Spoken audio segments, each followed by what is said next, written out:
Broken rib. In order to explain broken rib in a nutshell, trying to make it where I can really get it, where the people could understand it, I found myself, the book of Broken Rib is really a testimony in a sense of my own personal experience. I never realized that sharing my testimony of abuse, of pain, rejection, resentment, and all of the things that I've had to endure, I never realized the impact of just standing up and publicly saying, yes, I've been abused. Yes, I've been, broken, and yes, I've gone through this, and yes, I went through that. I found myself crying over everything. I found myself not agreeing with things that were simple that I should be able to agree with. I found myself angry, and then bitter, and then frustrated, and could not pinpoint it. And it frightened me, and I was upset about a lot of different things. And I went to God in prayer, and I began to say, something is going on. And I'll never forget it. He began to reflect in the spirit. He said, you are a broken rib. Was it easy to write the book? I must say to you, this was, out of all the books that I've written, out of all the messages I've preached, out of all of the songs that I've written, this was the most difficult thing I've ever done in my life, and yet the most fulfilling. And let me explain that.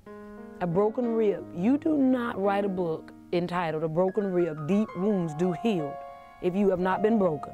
Because God has healed me, and He is constantly taking me to this place of making sure that everybody else around me is healed. And a girl came up to me, a young girl, and I asked her age. I said, how old are you? She was 16 years old. And she began to explain to me. She said, today, I'm healed.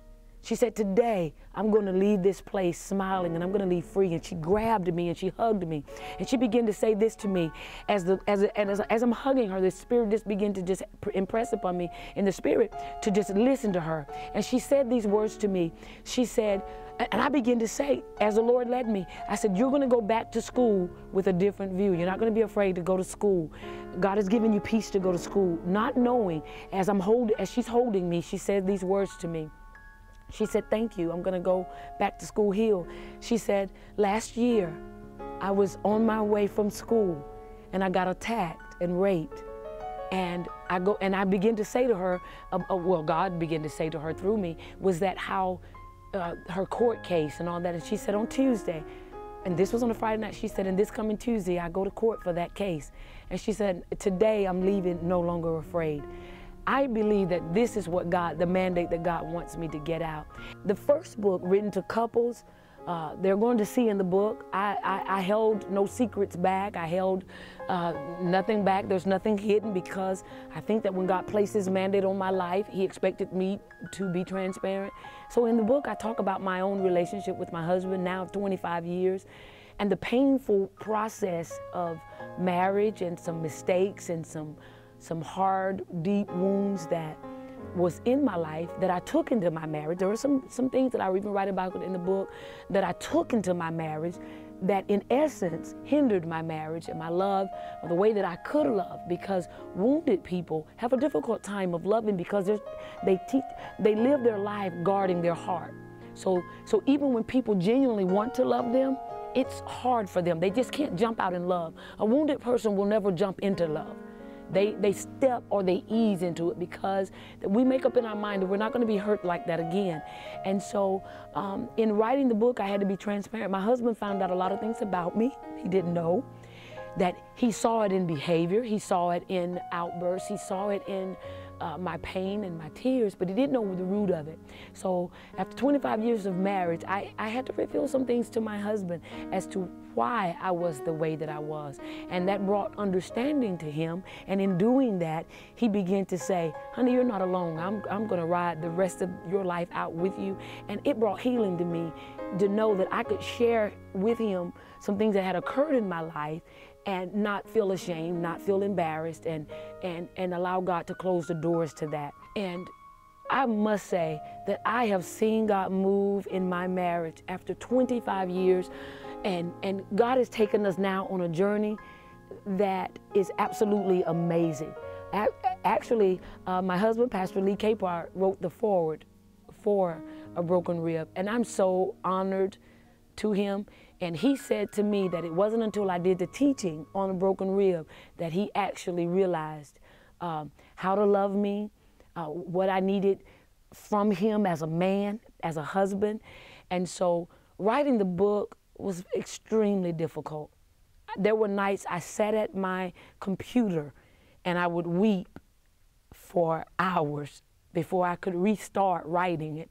It was one of the most painful things I think I had to write, but I knew that I needed to write it, and I believe that God's going to get the glory as individuals read A Broken Rib and be healed for real, healed in their relationship, healed in their hearts, healed in their spirit, and be able to be better mothers, better wives, better sisters, better daughters, and that's what I'm looking forward to. Listen, if you have been struggling, if you have been dealing with pain, hurt, abuse, rejection, resentment, bitterness, all of it, brokenness, I want you to meet me at one of these workshops. A Broken Rib, Deep Wounds Do Heal. I'm sitting here by personal experience. Out of all that I have encountered in my life, I know that it is possible to be healed. And I want you to meet me. I want you to come, no matter how deep the wound is, no matter how long you have carried it, no matter how long you've suffered.